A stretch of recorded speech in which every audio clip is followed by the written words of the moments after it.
Merry Christmas, everybody. With 2023 almost done with, you might be thinking, hey, look, the U.S. survived another year without a civil war.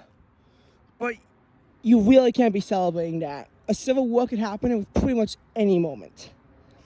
First of all, before we can talk about this American Civil War, I want to talk about the prelude and the context of the previous American Civil War. The previous American Civil War was, of course, over the issue mostly of slavery, with also states' rights being mixed in there. And honestly, the issue of slavery, it was obvious that it was tearing the nation apart from the beginning. I mean, you had the very controversial Northwest Ordinance in 1787, and they had to make a lot of compromises just to get Southern delegates to agree to the Constitution that would allow the slave trade only until 1808, in which case it would be banned after 1808. Jefferson tried to actually get all slaves freedom, but he couldn't because otherwise the South would not agree to the Constitution, and the U.S. could therefore not become a country. So you could see that the issue of slavery was starting to tear us apart. The Missouri Compromise was an attempt to stave off civil war that was actually quite successful. The Missouri Compromise allowed Maine as a free state, Missouri as a slave state, and it then set the boundary at 36.5 degrees north. And if any state was above that line, they had to get rid of slavery. That's actually the reason why why Oklahoma has that strange panhandle, because otherwise Texas could not be a slave state if it would just extend north to Kansas. That's why Texas is not border Kansas and Colorado. That's why Oklahoma has that weird border with Colorado and New Mexico. That's pretty much the reason why you can directly get from Oklahoma to Colorado or New Mexico. It's because of that line. But slavery would continue to tear the nation apart, as we know. I want to say that South Carolina almost left the nation with John C. Calhoun, when he tried to get a rebellion to get South Carolina to leave. And you then get to the 1840s, where Texas gets their independence from Mexico. They want to join the U.S. It's blocked for a while because of the slavery issue. Eventually they do annex it, and then they fight war with Mexico. You have Spotty Lincoln, who goes to Polk that he wants to know the exact spot in which blood was shed on American soil, because otherwise he just thought it was an attempt to expand slavery. The Wilmot Proviso basically said that any territory that the U.S. acquires should be free only, and it became ugly when you got the entire Mexican cession. The Mexican cession was a lot of land, by the way. It included all of California, all of Nevada, all of Utah. It also included Colorado, Texas, of course, New Mexico, Arizona, except for a tiny strip of New Mexico and Arizona that'll be acquired through the Gaza then purchase. And you also had parts of Kansas, and I think parts of Colorado, and it was a ton of land that the U.S. gained through that. And then you also had the purchase of the Oregon Territory from Britain to compromise their dispute. Britain wanted the border to be the Columbia River. The U.S. wanted to go there to 54 degrees 40 north, where Alaska starts, which at the time was part of Russia, and eventually they compromised on the 49th parallel in between Britain, in between Washington and British Columbia. Polk, of course, went to war to get the southwestern lands at the compromise for the northwestern lands. And oh my God, I am right by the Northern State Parkway. I think it's time that I turn around. Kind of want to see where that goes, but also kind of know where it goes. And I kind of realistically shouldn't be there right now. It's tempting, but no.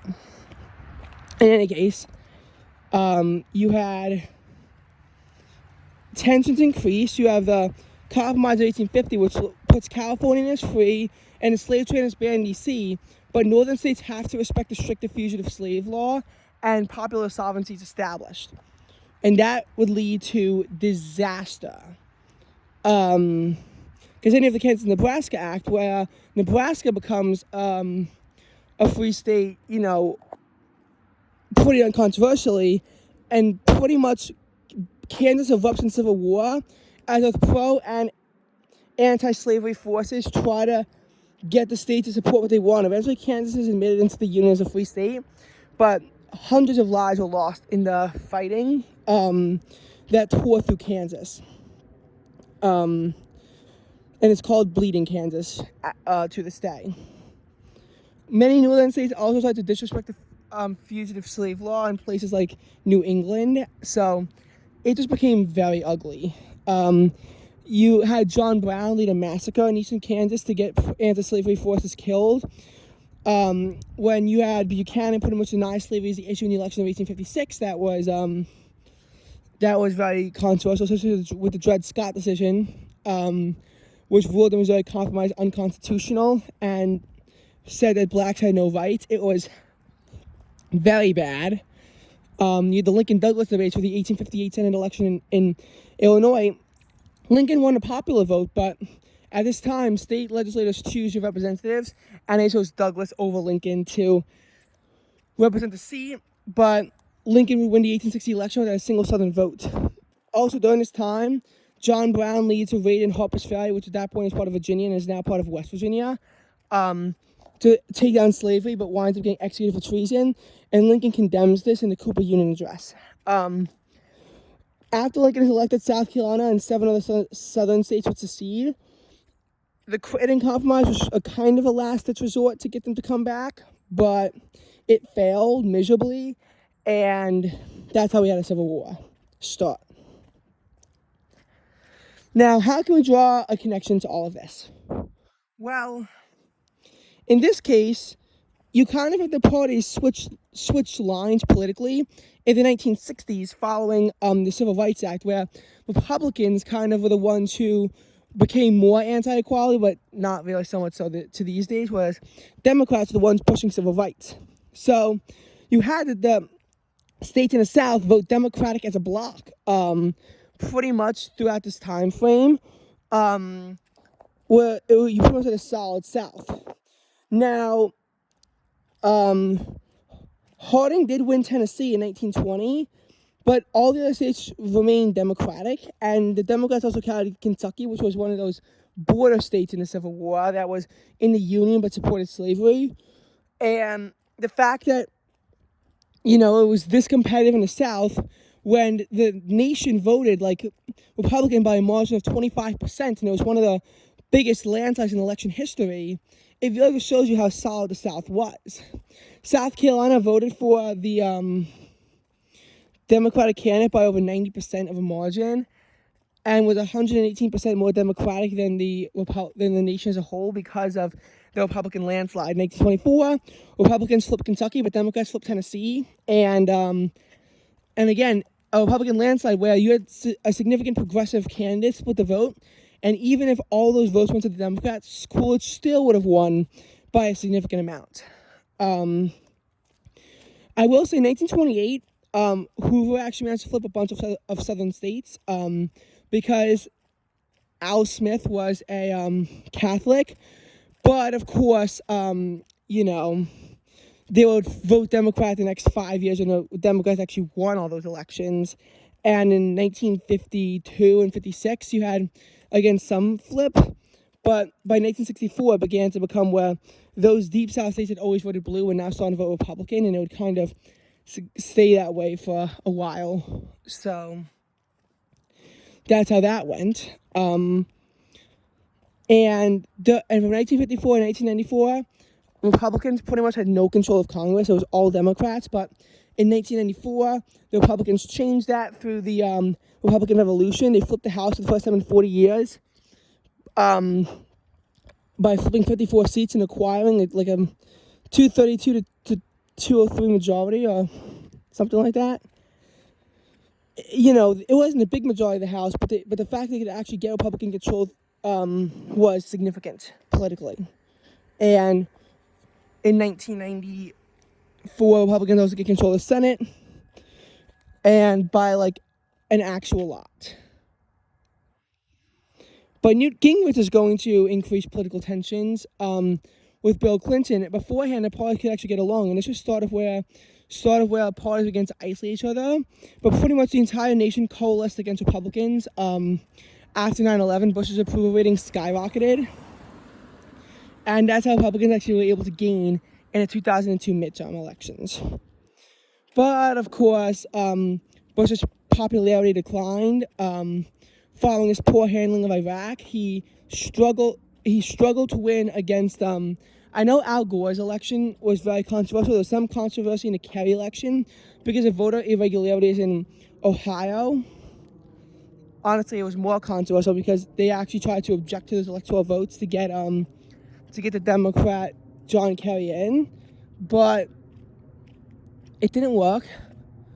Republicans still absolutely managed to get Bush in as president, but his support was weakening. His poor handling of Hurricane Katrina in 2005 certainly did not help Republicans' cause, and honestly, he began to handle all these conflicts in terrible ways. America was going into a recession, so in 2008, Barack Obama actually gets very strong majorities in the House and the Senate. As a matter of fact, the Senate briefly had a filibuster-proof majority from when the Democrat in Pennsylvania defected to the Republican Party, and following that, the Republican, the Democrat in Minnesota was finally certified, and you had that going on, and